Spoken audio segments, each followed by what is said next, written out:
محترم، آپ کا طریقہ بھی ٹھیک ہے۔ پہلے تو صبح کا سلام عرض کر رہا ہوں۔ السلام علیکم ورحمۃ اللہ وبرکاتہ۔ آپ کی فیمیل کا کلر ٹھیک ہے، فیمیل کی کوالٹی نیل ہے، میل کا کلر بیکار ہے لیکن کوالٹی لش کوالٹی ہے، لہٰذا آپ کی جو بریڈ آئے گی وہ اچھی آئے گی انشاءاللہ، اس میں کوئی شک نہیں ہے۔ آپ کے بنے جو آئیں گے وہ ان کے کان ڈاؤن ہی ہوں گے، ماں کی طرح نہیں ہوں گے، اللہ کے فضل و کرم سے۔ آپ آ جاتے ہیں بریڈ کی طرف۔ دیکھیے، اس بات کی ڈسکس اسی گروپ میں اوپر کر چکا ہوں، اور اگر کسی کو گروپ میں نہیں ملتا تو بار بار بتا چکا ہوں کہ ٹیلی گرام کے چینل میں جائیں۔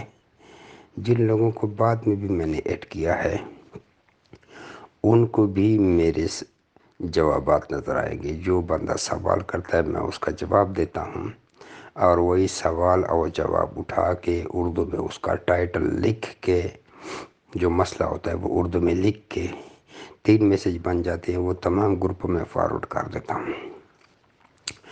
اب چونکہ گروپوں میں لوگوں سے وہ چیزیں گم ہو جاتی ہیں، عقل مند تو میری پوسٹیں دیکھتے رہتے ہیں، گروپ میں دیکھتے رہتے ہیں کہ جمی بھائی نے کیا کیا پوسٹ کیا ہے، وہ ذخیرہ اپنے پاس سیو کرتے ہیں۔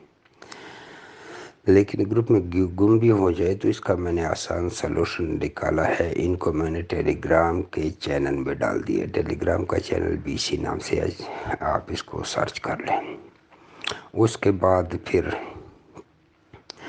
کچھ وقت کے بعد وہی ٹیلی گرام سے ہم وہ سوال و جوابات اٹھا کر اردو میں اس کا ٹائٹل لکھ کر یوٹیوب پر چڑھا دیتے ہیں۔ وہاں تو ہمیشہ ہمیشہ کے لیے پڑے ہوتے ہیں، جب تک ہمارا چینل قائم دائم ہے، جب تک یوٹیوب بین نہیں ہوتا، اور اگر بین بھی ہو گئے تو پروکسی سے یوٹیوب چلایا جا سکتا ہے۔ تو ادھر آپ دیکھ لیا کریں، آپ کے سارے سوالوں کے جواب پڑے ہوتے ہیں۔ یوٹیوب کا چینل سبسکرائب کر لیں، ہمارے فیس بک کا گروپ جوائن کر لیں، ٹیلی گرام کا چینل تو لازمی جوائن کریں۔ اب آ جاتے ہیں آپ کے مسئلے کی طرف کہ آپ کی لوپ کی فیمیل ہے اور لوپ کا میل ہے، یہ بریڈ نہیں کرتے۔ پہلے تو دیکھیں، آپ نے ان کو کھلا چھوڑا ہوا ہے، یہ گند دکھا رہے ہیں، ہر چیز پہ منہ مار رہے ہیں، اس میں تو جراثیم لازمی آ سکتا ہے۔ دوسری بات یہ ہے کہ آپ نے میل فیمیل کے ساتھ اکٹھا چھوڑا ہوا ہے، اور ماشاءاللہ آپ کے میل نے آپ کی فیمیل کو بہن بنا لی ہے۔ تو بہن بھائی کمرے میں اکٹھے 10 سال بھی سوئے رہے، ان سے بچے کیسے آ سکتے ہیں جب بہن کو اپنا بھائی ہاتھ بھی نہیں لگا سکتا؟ تو اولاد کیسے آئے گی؟ کبھی بھی نہیں آتی۔ اس کا حل یہ پہلے تو بتا چکا ہوں کہ سب سے پہلے اپنے خرگوشوں کی ڈیورمنگ کر لے۔ ڈیورمنگ کا طریقہ شارٹ الفاظ میں بتا دیتا ہوں۔ ایک زینٹل کی بوتل لیں انسانوں کے میڈیکل سٹور سے، ایک واربکس کی بوتل لیں انسانوں کے میڈیکل سٹور سے۔ 2 دن اس کو زینٹل پلائیں، 1 cc صبح 1 cc شام، 1 cc صبح 1 cc شام۔ ایک آئیور میکٹرین کا اس کو انجیکشن لگائیں، 1 cc ایک کو، 1 cc دوسرے کو۔ آپ کی ڈیورمنگ کمپلیٹ ہو گئی۔ 10 دن کے بعد واربکس اس طرح 4 ڈوز دے دے، 1 cc صبح 1 cc شام، 1 cc صبح 1 cc شام، دونوں خرگوشوں کو۔ آپ کی ڈیورمنگ پکی ہو گئی۔ اب آپ کو 2-3 مہینے ڈیورمنگ کرنے کی ضرورت نہیں ہے۔ دوسری بات ہے، اس کی ڈائٹ آپ کیا دے رہے ہیں؟ ہماری مادائیں تو پریگننٹ ہو رہی ہیں الحمدللہ۔ ہم کیا کرتے ہیں، 10 سے 15% گندم کا دلیا یا آٹا سمجھ لیں، 10 سے 15% مکئی کا دلیا یا آٹا سمجھ لیں، باقی جو 70-80% ہے وہ چوکر، یہ مکس کر کے آپ پانی ڈال کے اس کے پیڑے بنا کے خرگوشوں کو دے رہے ہیں، اور کچھ بھی نہیں دے رہے، سوکھی گھاس دے رہے اور پانی دے رہے ہیں۔ یہ تو 24 گھنٹے اور دن کے سامنے پڑے رہتے، تینوں خوراک۔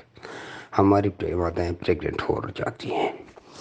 لیکن یہ اب کرنا آپ نے یہ ہے کہ میل کو آپ نے علیحدہ رکھ دینا ہے ہفتہ 2 ہفتے، تاکہ اس کو فیمیل نظر نہ آئے۔ اس کے بعد جب آپ فیمیل اٹھا کے میل کے کیج میں ڈالو گے تو فوراً کراس کرنا شروع کر دے گا۔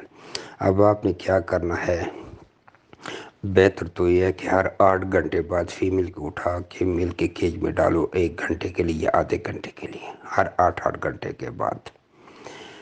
بہت اچھا طریقہ ہے، اور تب تک ڈالتے رہیں جب تک فیمیل کے پیٹ میں آپ کو روڑے محسوس نہ ہو جائیں۔ اگر ایسا نہیں کر سکتے تو کم از کم 12 گھنٹے کے وقفے سے تو لازمی ڈالا کریں۔ اگر ایسا نہیں کر سکتے بالکل بھی تو ایک رات فیمیل کو میل کے ساتھ ڈالیں، دوسری رات نہ ڈالیں، ایک رات ڈالیں دوسری رات نہ ڈالیں، یعنی کہ رات ان کو ڈالی صبح علیحدہ کیا۔ اس طریقے سے یا پہلے طریقے سے بیسٹ بریڈ آئے گی، دوسرے طریقے سے گزارا بریڈ آئے گی، تیسرے طریقے سے امید کی بریڈ آئے گی۔ آپ یہ طریقہ کریں، انشاءاللہ آپ کے پاس بریڈ آئے گی۔ میرے میسج کو اپنے یار و دوستوں کے ساتھ شیئر کریں، ان کو کہیں کہ جیمی ریبٹ کو جوائن کریں۔